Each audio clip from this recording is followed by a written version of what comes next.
class because I don't have them. So I'm going to go through these. If you watch it, we can work these together. How's that? That way you'll have the answers and you'll have everything. I've got the solutions. Unfortunately, I think I left them at home. I was in the process of grading. Ran out for a meeting this morning at 7:30 or whatever. Anyway, I don't want to give you false hope like I was sitting there doing stuff. I couldn't wait to get out of that suit.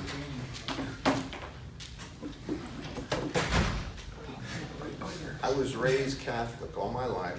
When I was a young boy, through 8th grade, I had to wear a tie, a white coat. I mean, a tie and a white shirt, pressed pants, and I have learned to dislike ties. Did anybody ever get their neck gets real raw from pressed shirts? Yes. That was my story all my life. I don't do it. I got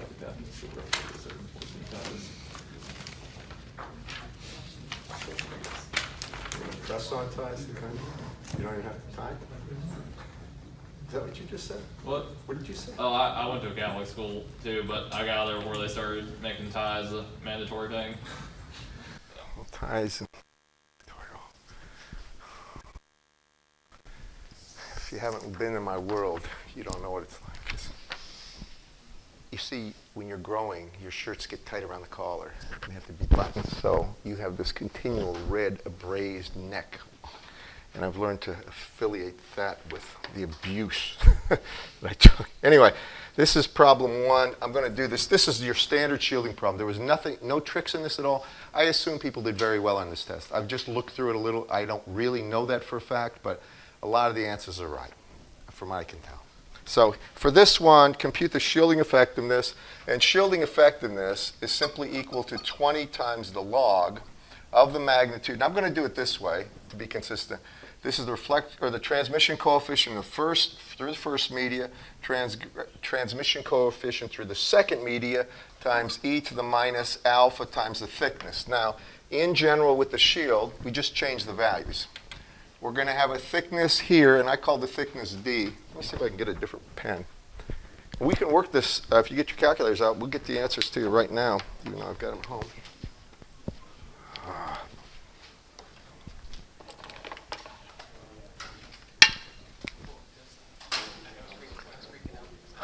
All right.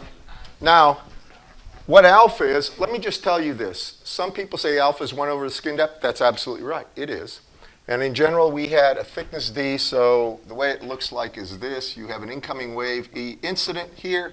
Some of this incoming wave is reflected in this direction, right? And that's E reflected. Then you have a transmitted wave, E transmitted here. And we have another transmitted wave here. It transmitted, call that 1, 2. This is 2, this is 1. So the first thing we need is eta shield. Right there, we have to get that. Eta naught out here is just 120 pi ohms.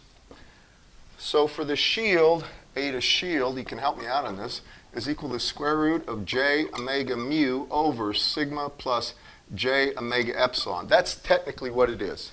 If you dropped the j omega epsilon, you were fine. Right?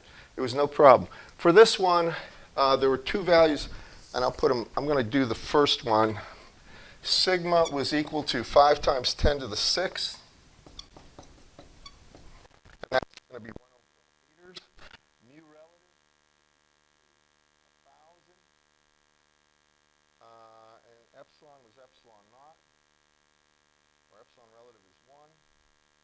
And it was at a frequency here of 1 megahertz. So that means omega is 2 pi times 10 to the 6th. Radians per second. You don't have to put the units. That's what it would be. Now if you plug in here, mu naught is equal to 4 pi times 10 to the minus 7. Right there. And you would have mu naught times mu relative there. And this is just epsilon naught. So could somebody go ahead and get the calculator? I want to just put this down so we get first eta shield right there. I know it's going to be at 45 degrees, but I need the magnitude. 0.04. Anybody confirm that? I think it's 0.04.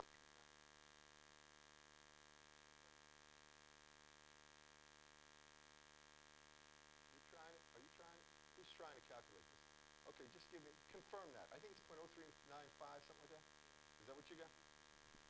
This is correct, but it's actually 0.0395 at an angle of 45 degrees. Now, the minute you have that, now you have your transmission coefficients, all right? We're going to put them next. So the first transmission coefficient, you can get two ways. You can either say it's 2 times eta shield, that's twice the impedance you're going into, over eta shield plus eta naught. And for practical purposes, you can just about ignore that. All right, eta shield is so much less. If you look at that, eta naught is 120 or 377, right? Compared to 0.037, I mean, it's 395. It's nothing. You follow me? So if you ignore that, you're absolutely fine. Now, you could say that, or you could say it's 1 plus the reflection coefficient at port 1, or I should say at the first entry point. And the reflection coefficient is just going to be equal to eta shield minus eta naught over eta shield plus eta naught. And that you don't even have to worry about. But if you just take 1 plus that, it's equal to this, and either one will get you the right value. Now, can somebody give me that? It's going to be small. Anybody confirm that? Class? You get that or not? It shouldn't be hard to do. That's what I got. Anybody else? Is that 2 times eta shield over eta shield plus eta naught. If you ignore eta shield in the bottom, you're not going to get an answer that's any different. What'd you get? Is that right? All right, is there an angle here, or is it just one? Angle 45. Yeah. 45 degrees. Just thinking about this, wouldn't tau 1 times tau 2 using that formula end up just being 2 eta shield if you assume that? This is what? If you assume that. Tau 2 is 2. Yeah, but if you multiply the two together, it doesn't end up being 2 eta shield if you assume that eta naught's eta shield's negligible in the bottom. Well, this is tau 1. I think you're right about this, but hold on. Tau 2 is going to be equal to the impedance. It's going to be 2 times eta naught, right, over eta naught plus eta shield, right? Yeah. All right, so if you multiply this times this and ignore eta shield, then let's see what it is. Tau 1, tau 2 would be equal to 2 eta shield over eta naught, right, times, and then it's going to be 2 eta naught over eta naught, or the eta naughts cancel, so it's 4 eta shield over an eta.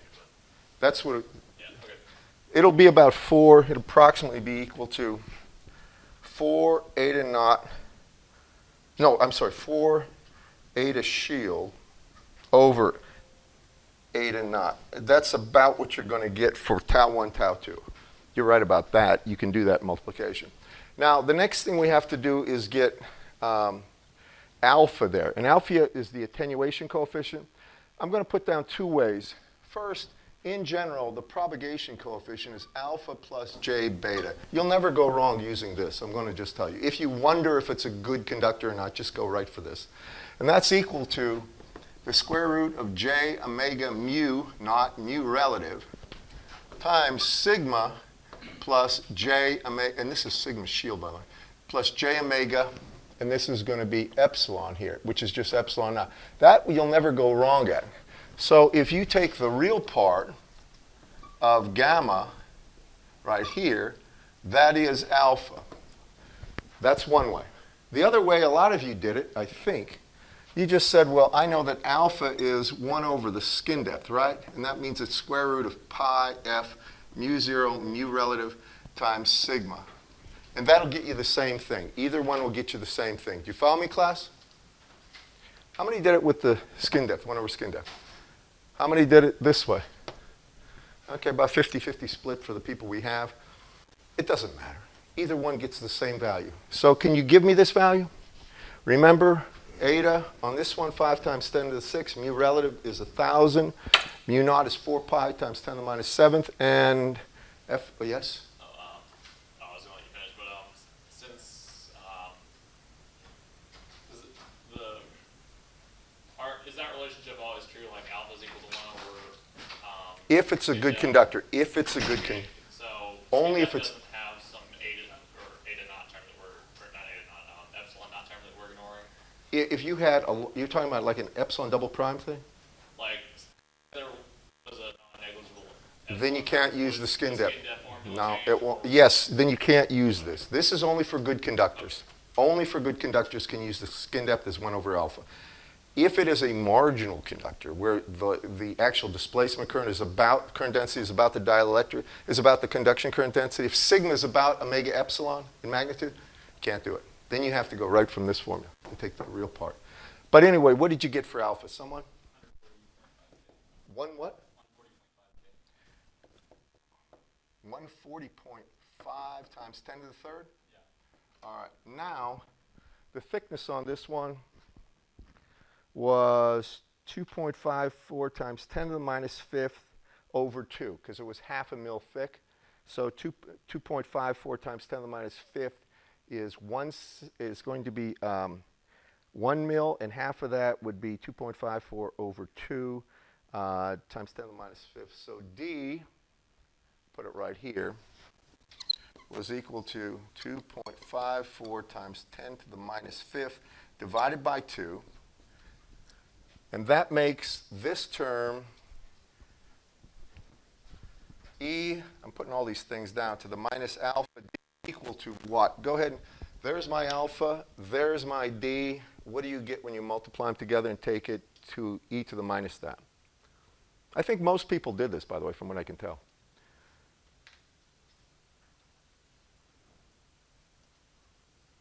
People?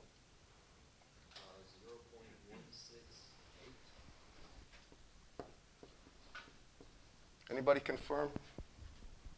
Anybody? It should be small. You get that or not? Anybody else do this one? I vaguely remember getting 0.167 on the test. It's about the same. Okay, so now we do the shielding effectiveness by just plugging it into that formula. And this really, I'll make it clear, the shielding effectiveness will be equal to 20 log of 1, which is 0, minus 20 log, minus 20 times the log of the magnitude, tau 1, tau 2, times e to the minus alpha d. And what do you get for that once you put them all together? I'm breaking them out like this because people have them broken out like this on the paper. The way I do it, really, when I grade, I'll have these individual values broken out, but I'm going right from eta shield comes out, then the transmission in first and transmission in second media constants, then after that alpha, and then the whole formula. I just throw it all into one. Well, could somebody give me that, please? I think 166, I think, and the other is 80 something. I got 83, 84 on the test. About right. Anybody confirm this? 82-ish. Is this 82? Round, you know, you're going to have some wiggle room in there because of the round off. What did you get? 83. About 83? 83 dB. Now, is everybody clear on this one? That was one test. The next test had a little different scenario. And unfortunately, it didn't even print out. But the next, as I recall it, if I'm wrong, tell me, I think the thickness of the next one was 1 millimeter. Do y'all remember? How many had this one, where the thickness was 1 millimeter? The frequency was also different. The thickness on the second test was still 1 mil, or half a mil. It was. Half a mil, yes. The parameter That's was this thing. material parameter. All right, I wasn't actually sure, but that is the case.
Now it's the combination of those effects you have to solve for, and that can be a problem. You get like you get a bunch of possibilities. You said the correct answer on the second test was like 66. Yeah. How many remember about 66 for your answer? About. All right, how many remember about 83? All right, one was 66, the other was 83. About. The numbers you have right now are sort of close to correct.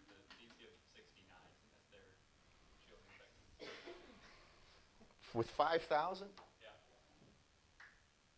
Try put it down to. No, I'm going to leave it alone. We're not even going to mess with this anymore. We're going on. All right, that's that problem in a nutshell. Literally. Does anybody stand for the game tomorrow? You guys, oh, the band, yeah, you got it. All right. Well, I think I'm going to, it's supposed to rain, the whole time. Oh, really? Look on the forecast. That sounds. This is homecoming, so you got to do what you're called to be polite. But after that, I'm not going to sit there and get wet all day. I'm out of there.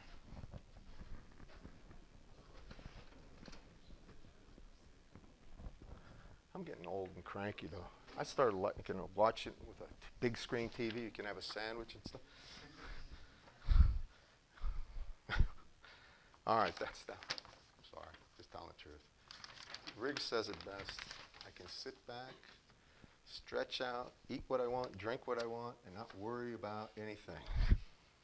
Here we go with this problem. This is one. It's based on a homework. Most of you remember this. Here I have a simple high-gain antenna with a directivity of 30 dB. Then I have a distance here, R. It was 30 dB for both. The distance changed. One was 1K, the other was 10K. You all remember this one? Here I have an antenna, right? The antenna here is connected to a load of 72 ohms. And what I asked for in this one, the power density at the received antenna. I'm going to go through this one in general. You can put in whatever. In this case,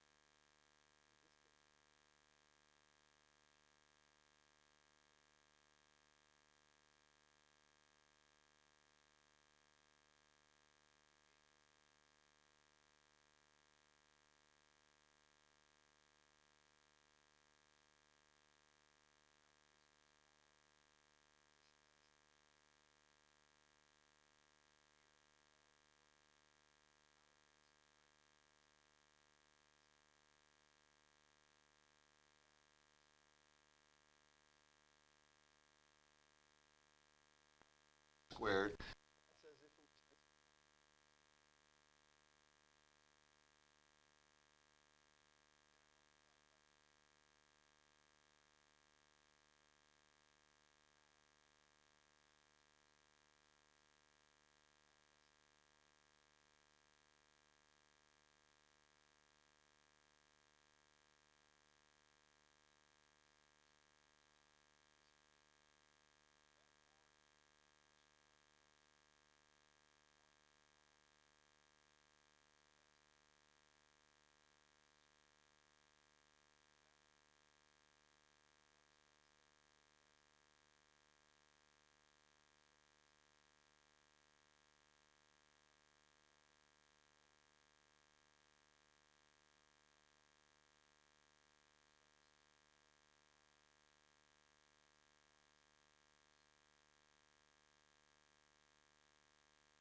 .3183 watts per meter squared. This is the way you do it. Now, with that in mind, the next thing I do is I'm looking for the voltage here and the power. Correct, class?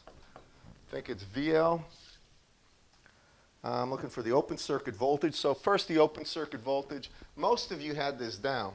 You just wrote the equation and ran with it.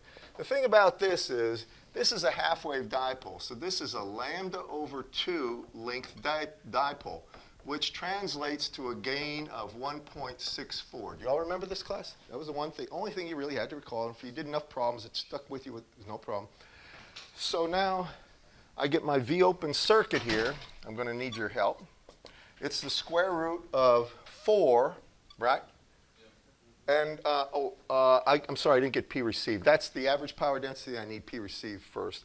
So now power received, and this is important that we make sure about this. This is the part where I didn't look at everybody, so I'm just going to say, I think this is the part there might have been a breakdown in some. Power received is always going to be the power density, P av, right, that we just calculated, times the aperture of the antenna.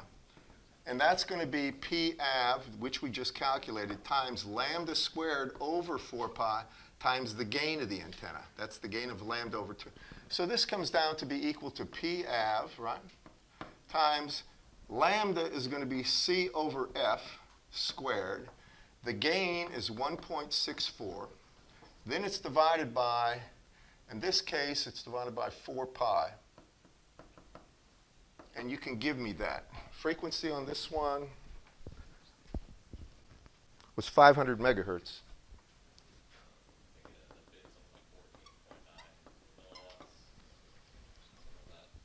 Just, if you do the numbers, we got the average power density is 0.3183. So C over 500 megahertz squared times 1.64 over 4 pi. Can somebody, I'm just trying to get you some numbers, because, say again? Anybody confirm that? I don't remember it.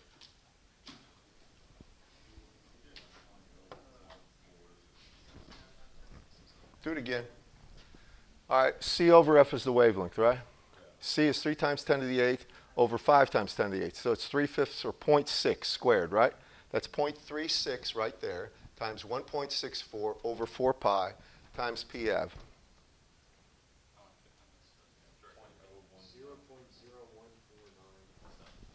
0.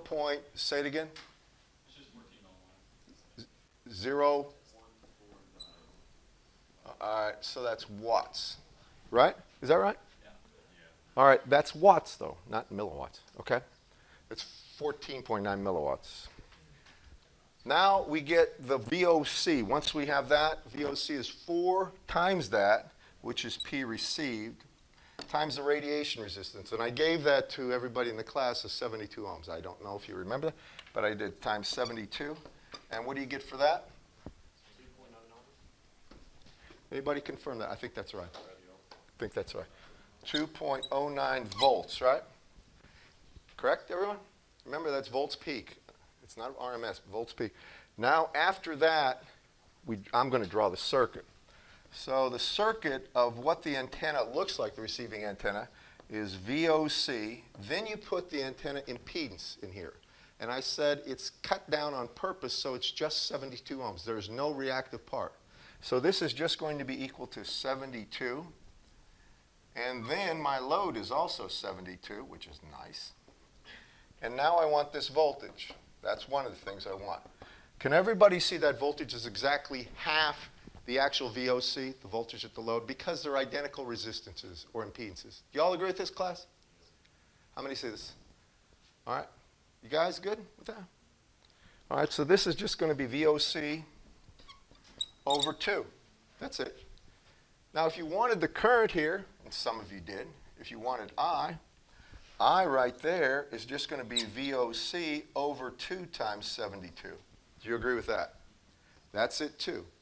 And so if VOC is 2.09, this is 1.045 volts, then that sounds right. I don't remember what the current is. If you want to give me the current, you can.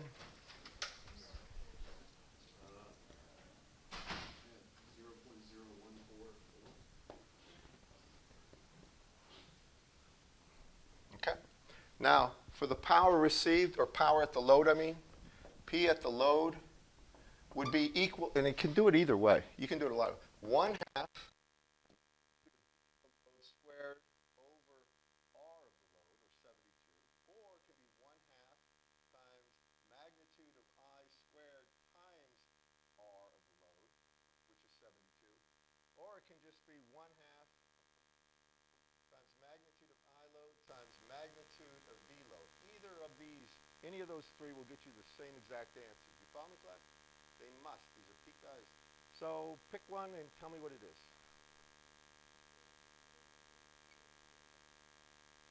0.0.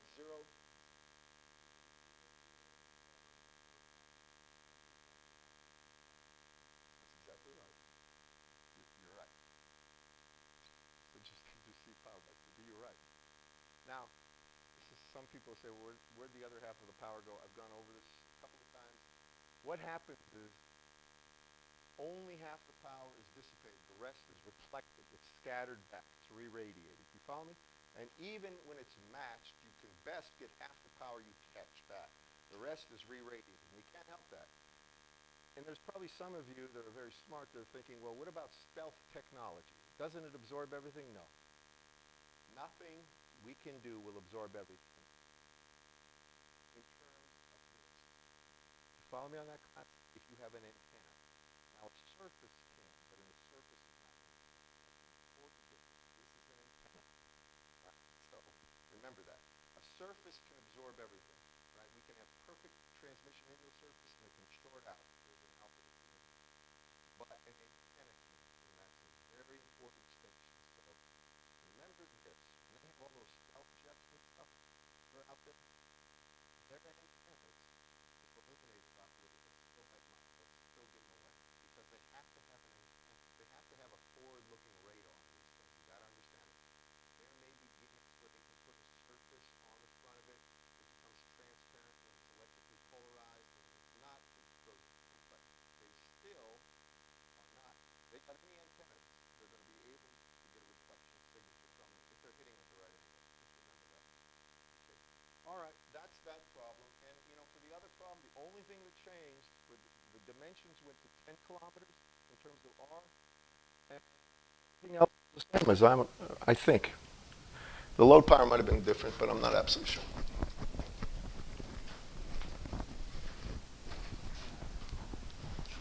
Do you recognize this is a problem we did before?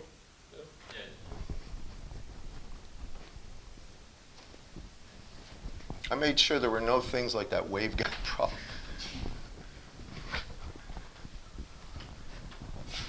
I literally went through the homework that was posted. Went through it all before I made this one.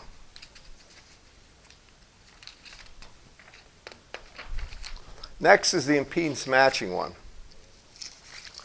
For this one, by the way, the normalized impedance is the same in both. All right?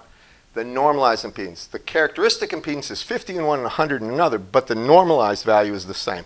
So I'll just start with that. Normalized impedance.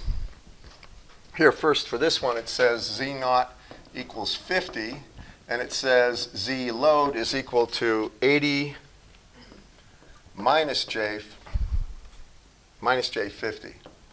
So for this one, ZL is equal to capital ZL over Z naught, or you have 8/5, right, or simply 1.6, right, minus J1. Do you agree with that? Now, I'm going to try to draw this up here.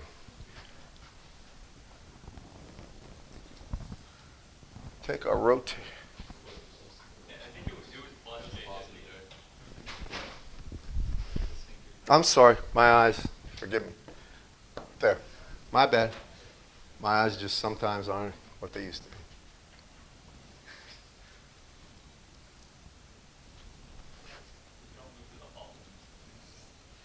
So you got to plot that.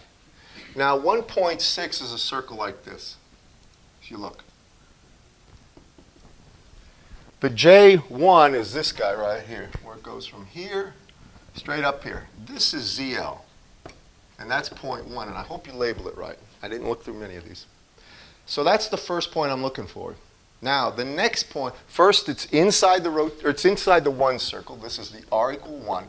Nothing I add to that in terms, what?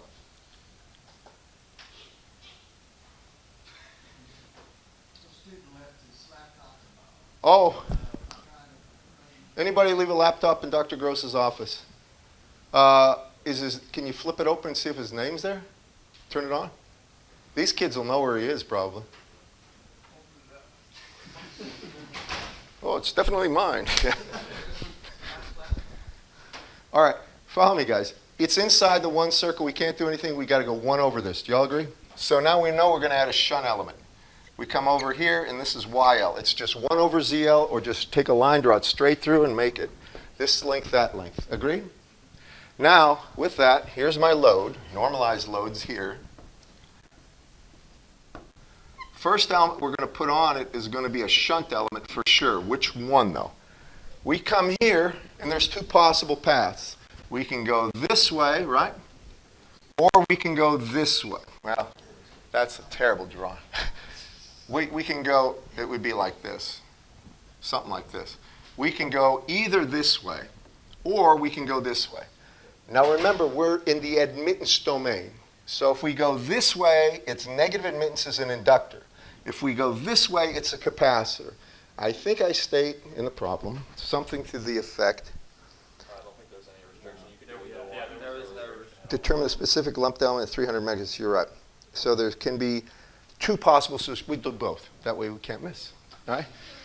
First, I'm going to go this way. This will be my A solution. All right? For the A solution is a capacitor. So I know this is going to be a capacitor. Right? So I start here. Unfortunately, I'm not good doing this in my head. Can you give me what YL's value is there, please? I think it's 0.71 to the 0.3. I got Please. I got Real and imaginary. 0.45 minus 0.28. One more time. 0.45 minus 0.28. Yeah. All right. Now, we're going to take that and go up to here.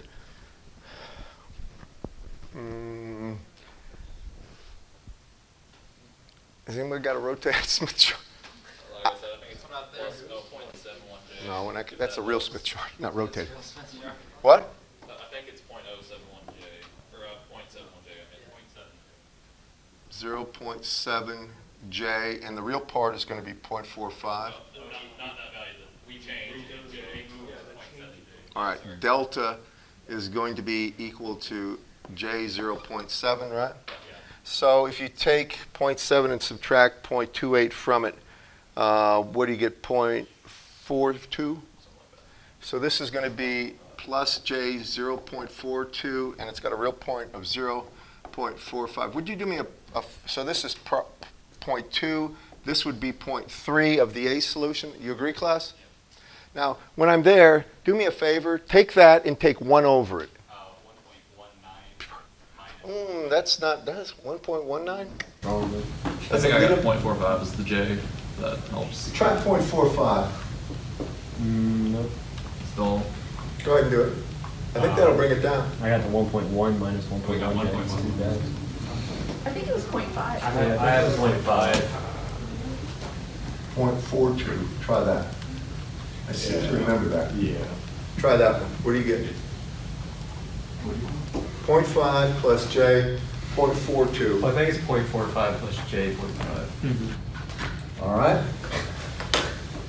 It's It has to be 0.45, yeah. If that's you it. get- Plus J 0.5. That gives you 1 minus 1.1 J. That's it. Yeah, That's All right? It's pretty close. So this is 0.3, and then 0.4, take 1 over that. And what'd you say it was? 1, 1 minus 1.1 J. right? Yeah. All right, now this is the A solution, so we put in a capacitor because we're taking this path, right?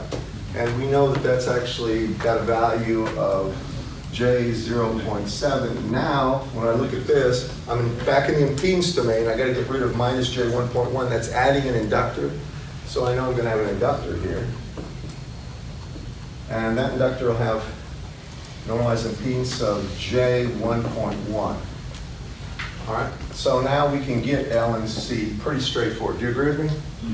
Z naught is for this one. It's going to be the same for both, all right? Listen, it's the same for both. The difference is Z naught. One value of Z naught is 50, the other value of Z naught is 100. So only the values of L and C will change. That 0.7 and J 1.1 will be the same in both if you did the A solution. Do you follow me in this class? All right, so now we're going to go ahead and get the value of C first. All right, so I know the reactance of a capacitor is equal to 1 over J omega C. I like doing it this way. I know it's repetitive. Next thing I'm going to do is normalize it. So I divide that by Z naught. Now I have the normalized impedance of a capacitor, right? But I need to go to the admittance domain, right? So I take 1 over that, correct, class? What are you looking at me hard for? You said reactance, reactance of, I mean, you know what, I'm using this because it's strictly imaginary. Impedance can have a real and imaginary part. Reactance is strictly imaginary. Right? Usually that's the terminology that's accepted. Anyway, so that's impedance, normalized impedance. I want admittance, so it's 1 over that, or just J omega C Z naught is equal to, in this case, J 0.7. And that means C is equal to 0.7 over omega times Z naught. Now, do me a favor here. For this one, I said the frequency was 300 megahertz for a reason. 300 megahertz, right there. That means omega is 2 pi times that, or 600 pi megahertz, or 600 pi times 10 to the 6, right? So, and Z naught for this one was 50 on the first one. So if Z naught's 50, let's do it this way. This would be Z naught equal 50. What would be the value of C for the 50 one? 7.43 picofarads. Anybody confirm that? Yes. All right. Now, when we do the inductance part of this is all going to route capacitor and parallel first. That would be if it was 50. What would it be if it's 100? 3.7. It'd be half that, wouldn't it? So it would be, what is it, 3.71, right? Picofarad, Ben? Yeah. All right, that's if it's 100. So Z naught equals 100, then this would be equal to that. Now for the inductors on this one, we're going to have J 1.1 equals, and I'm just going to do it, this is fairly straightforward. J omega L is the impedance of an inductor. Normalized, it's divided by Z naught. So now I can say that if I want the value of L, I have 1.1, right, times Z naught divided by omega, and that would be L. So L for the 50 is equal to what? 29 nanohenries? Pardon me? 29.2 nanohenries? And for the 100? 14.6. 5.8. 5.8. Oh, Or 50. Yeah. There's well, Okay. Yes. what'd you get again? 58.4. Yeah, that's right. Yeah. 58.4 nanohenries. So that's 100. Again, this is going to be Z naught equal 50. This one is Z naught equal 100. Trying to do it. So that takes care of that solution now. Let me see if I can get all the other part of the solution here. Y'all agree with that? Yeah. How many did it this way and they went capacitor and parallel first? How many went inductor and parallel first? Nobody. Okay. I mean, you got to put something in there. Well, I mean, what? He raised his hand. Oh, you did? I'm sorry, that's it. One person. All right, we'll do it. We'll do it. I'm sure there are people that did it. All right? This is the correct way to do it. It's got to be in parallel first. Does everybody agree? It's got to be shunt because we're inside the rotated circle. It's not a shunt element first. Doesn't work. So now, if I go this way, where do I go to? Listen, class. This is the B solution. Follow me. So here's my load, right? Here's the L. Right? Now, I have this point 0.45 minus J.28, but I know it's going to be 0.45 minus J.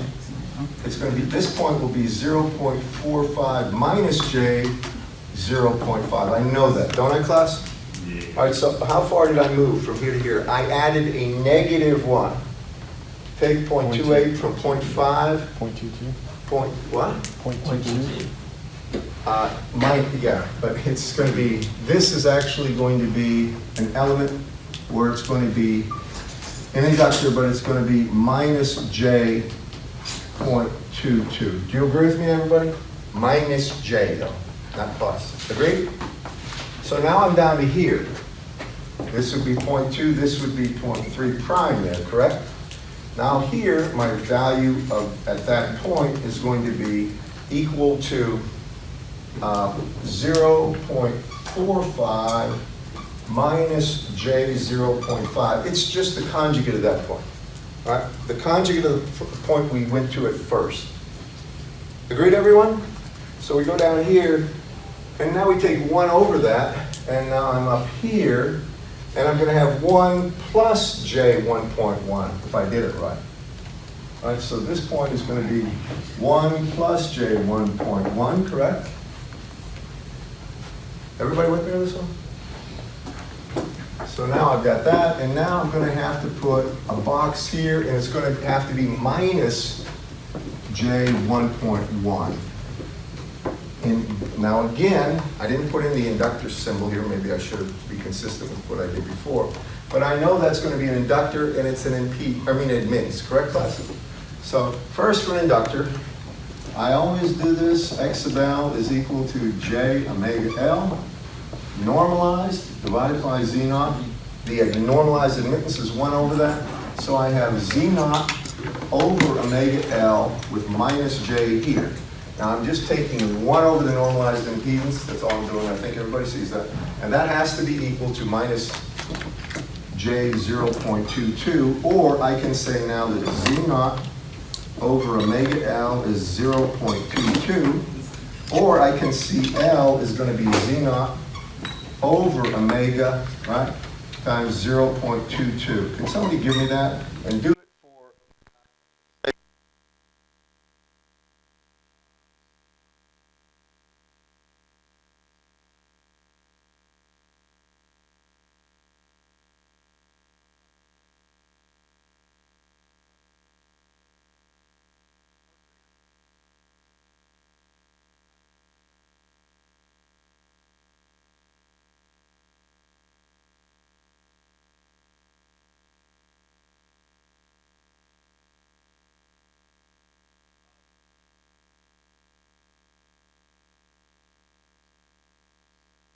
Henry's? And what about the 100? It's going to be twice that, right? 2.4 times 10 to the minus 7th Henry's. You agree, class?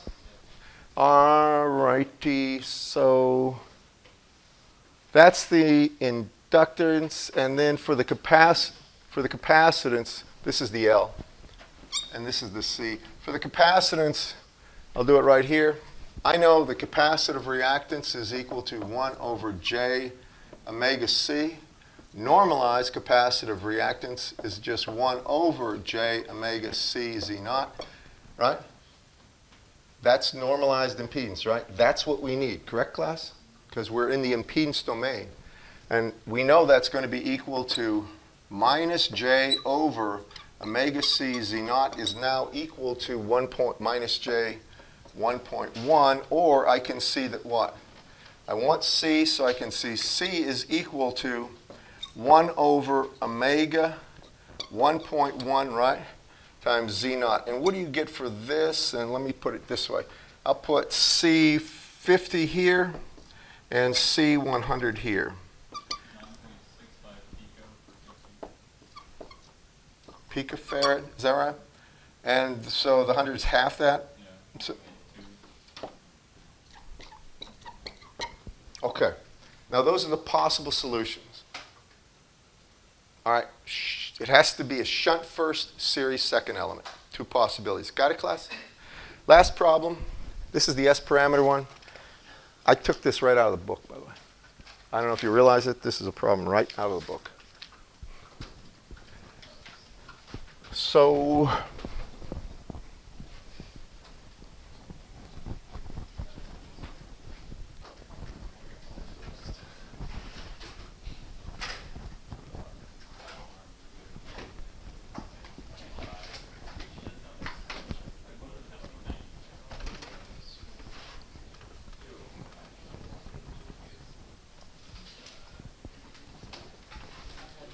here you have